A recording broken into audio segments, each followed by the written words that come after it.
Grandma, don't let them close it. At my 6-year-old granddaughter's funeral, I leaned over her white casket to say goodbye. Then I heard fingernails scrape against the satin lining.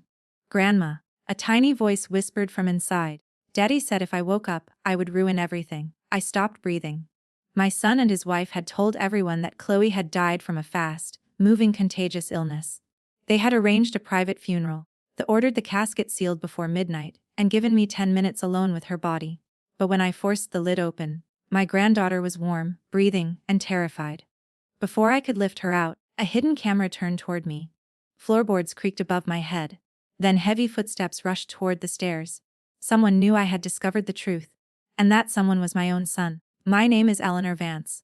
I was 64 years old when this happened, a widow, a retired elementary school librarian, and a grandmother who believed she understood her family. I lived in a small brick house outside Chicago. My son, Julian, lived 20 minutes away in the Vance estate with his wife, Victoria, their 6-year-old daughter, Chloe, and their 2-year-old son, Leo. To strangers, Julian and Victoria appeared successful. Julian ran an investment company. Victoria shared their elegant family life online. Their home was beautiful, their clothes were expensive, and every photograph looked perfect. But during the year before Chloe's funeral, small things began to trouble me. Chloe had once been energetic and curious. Then she became pale, quiet, and tired. The Victoria said doctors were investigating a rare illness. Every time I offered to attend an appointment, she refused.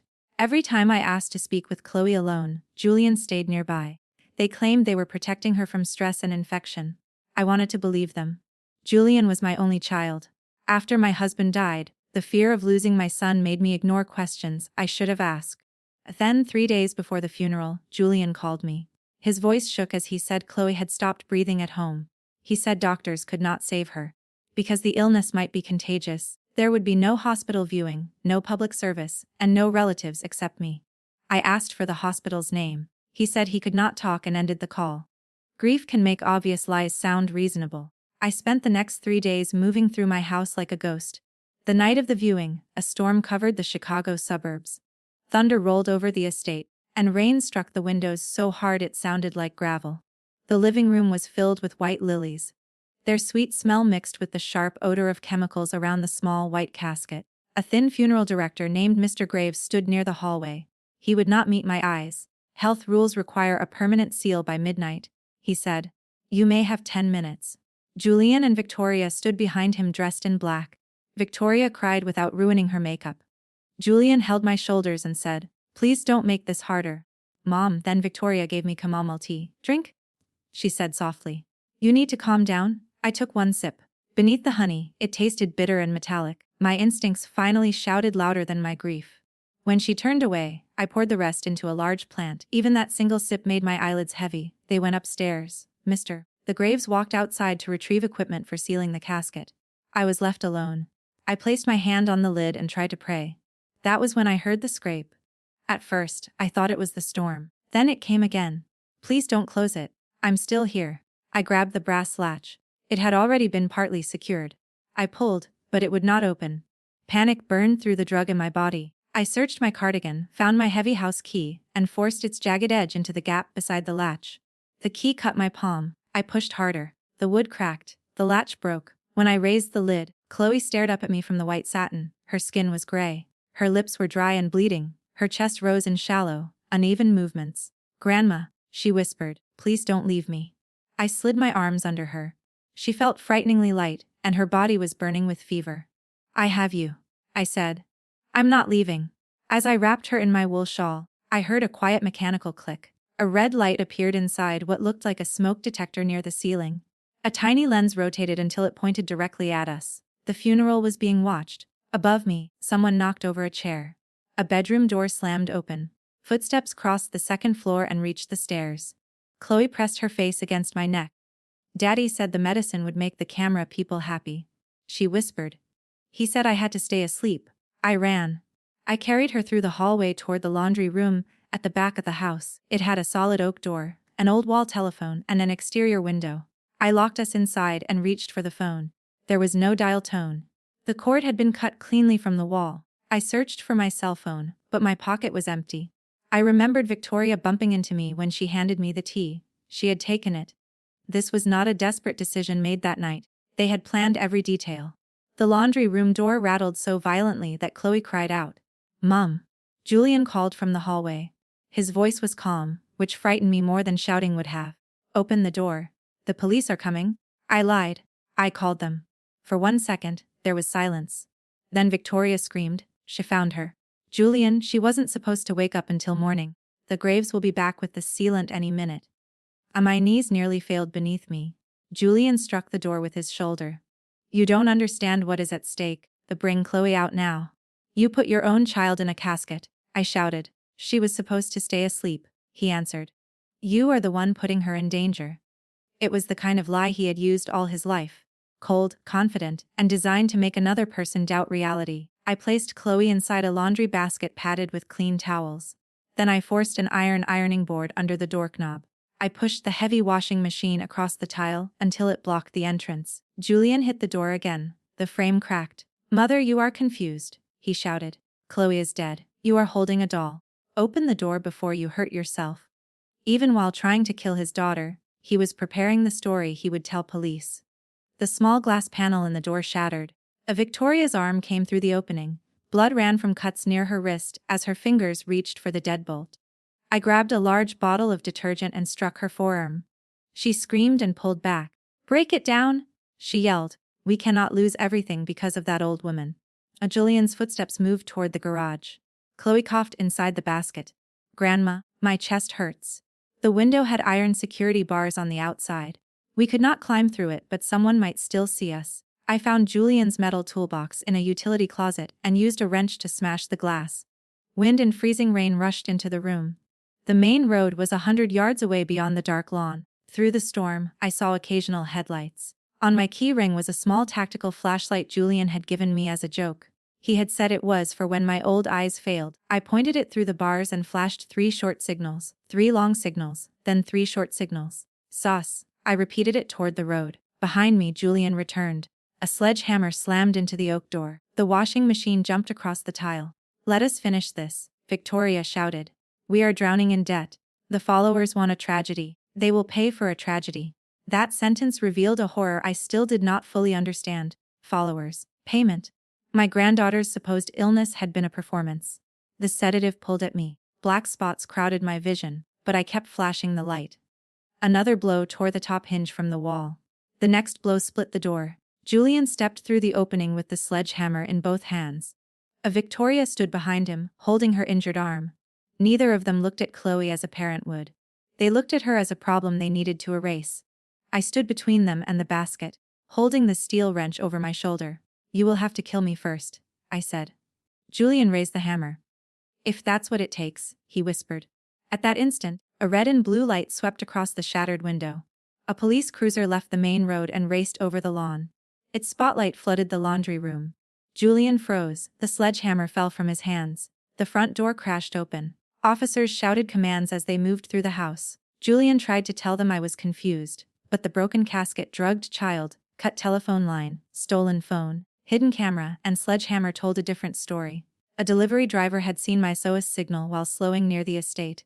He called 911 and waited at the road to direct police. A gift Julian had used to mock me had helped save his daughter. Paramedics carried Chloe into the storm. As they placed her in the ambulance, she refused to release my hand. "You heard me," she kept saying. "You really heard me." At the hospital, a nurse tried to separate us so the doctors could work. Chloe screamed and locked her fingers around my sleeve. I climbed onto the edge of the bed and stayed until the medication made her sleep. Only then did I notice the blood drying across my palm from the broken casket latch. An officer offered to bandage it. I stared at that narrow cut and thought about how close I had come to drinking the entire cup of tea. If I had swallowed more, I would have collapsed beside the casket. Mr. Graves would have sealed it. Julian would have placed me in a guest room and later told everyone that grief had made me faint. By morning, Chloe would be dead, and I might have spent the rest of my life believing I had failed to hear her. That realization did something to my grief. It hardened it into purpose. When Julian was brought through the emergency department in handcuffs, he saw me through the glass. For a moment, he looked like the little boy who used to run to me after falling from his bicycle. Then his face changed. "You destroyed this family," he shouted. I stood and faced him. "No, Julian, you did." I just opened the box. The next morning, Detective Sarah Miller met me at the pediatric intensive care unit. She was direct but gentle, and she did not speak to me like a fragile old woman. Chloe was severely dehydrated and malnourished, she said. Her blood contained several unregulated sedatives and an animal tranquilizer. If that casket had been sealed, she probably would not have survived the night. The words made the room tilt. 2-year-old Leo had been found asleep in an upstairs nursery with headphones playing white noise. Child Protective Services placed him with me temporarily. Chloe remained in the hospital for 6 weeks. The physical evidence inside the estate uncovered a larger crime. Victoria had created a private, subscription-based page documenting Chloe's supposed terminal illness. Thousands of followers paid for updates. They sent donations, gifts, and money for treatments that never existed. At first, the posts showed a healthy little girl. Then Victoria began filming Chloe after giving her medicine. The child looked weak and sleepy, exactly as the invented illness required. When Chloe became old enough to say she was not sick, the doses increased. Julian's investment company was failing. He had hidden millions of dollars in losses, borrowed against the estate, and used client funds to maintain their lifestyle. The sympathy money kept them afloat, but it was no longer enough. So they planned a final event, Chloe's death. Investigators found a large life insurance policy purchased 8 months earlier. They found scheduled posts announcing funeral donations. They also found 2 first-class tickets for a country without an easy extradition process. The flight departed at 6 the morning after the funeral. Mr. Graves, the funeral director, was not licensed in Illinois. He had accepted cash to provide an empty death certificate number, a casket, and industrial sealant. By the time police searched for him, he had crossed the border using another name. But the most painful discovery was the camera footage. The hidden cameras had recorded months of abuse. Julian coached Chloe to appear sick. Victoria threatened to send Leo away if Chloe refused medicine. On the afternoon of the funeral, they placed Chloe inside the casket, while she cried and promised to be quiet. Then Julian leaned close to her and said, "If you wake up, you will ruin everything." Detective Miller asked whether I wanted to watch the video. I said no. I had already heard enough from inside the box. While Chloe recovered, fear followed her everywhere. She panicked when a door closed. She hid crackers beneath her pillow. She asked nurses for permission to drink water. At night, she woke screaming that the lid was coming down. I sat beside her bed and repeated the same promise. No one will put you in the dark again. Leo came to visit as soon as doctors allowed it. When he climbed onto the bed, Chloe wrapped both arms around him and cried silently. That was the beginning of our new family. The court granted me temporary custody, then permanent guardianship. I sold some of my husband's old collectibles, emptied a retirement account, and turned my small guest room into a bedroom with yellow walls. I did not have marble floors or staff, but I had unlocked doors, honest food, and people who did not demand a performance. The first months were not gentle. Chloe tested every promise because promises had always been used to trap her. She asked whether I would stop loving her if she refused dinner. She asked whether cameras were hidden in the smoke detectors. For weeks, I removed every detector at bedtime, showed her the empty casing, and then placed it back while she watched. Our therapist taught me not to say, "Forget what happened." She taught me to say, "What happened was real, it was wrong, and it is over." Leo had his own quiet wounds. He cried whenever Chloe left the room because their parents had used separation as a threat. So we built routines: breakfast together, school, an afternoon walk, a dinner at the same table, and a bedtime story with both bedroom doors open. The routine seemed ordinary. To the children, they were proof that tomorrow could be trusted. For several months, I believed the evidence guaranteed a conviction. I was wrong. By spring, the criminal trial became national news. Julian and Victoria entered the courtroom in expensive suits. They looked rested, polished, and prepared. Their attorneys could not explain away everything, so they built their defense around one idea. They blamed me. Their lead lawyer told the jury I was a lonely widow experiencing cognitive decline. He said grief had made me controlling and paranoid. According to him, Chloe had been genuinely ill. I had removed her from a protected medical setting, and I had invented a live burial to take custody of the children. The defense showed the jury photographs of me looking exhausted at the hospital. They presented an expert who had never examined me, but suggested I might suffer from delusions. They pointed out that my fingerprints were on the broken casket latch and the wrench, because I opened it. I whispered from the gallery, because I saved her. They even used my love against me. They played an old voicemail in which I told Julian I wished I could see the children more often. The attorney called it evidence of obsession. The prosecution had powerful facts, but several problems had developed. Mr. Graves had disappeared. Some financial records were encrypted. The death certificate was fraudulent, but the defense claimed Julian believed it was legitimate. They argued that Victoria's online page was a support community, not a scheme. Then they challenged the drug evidence.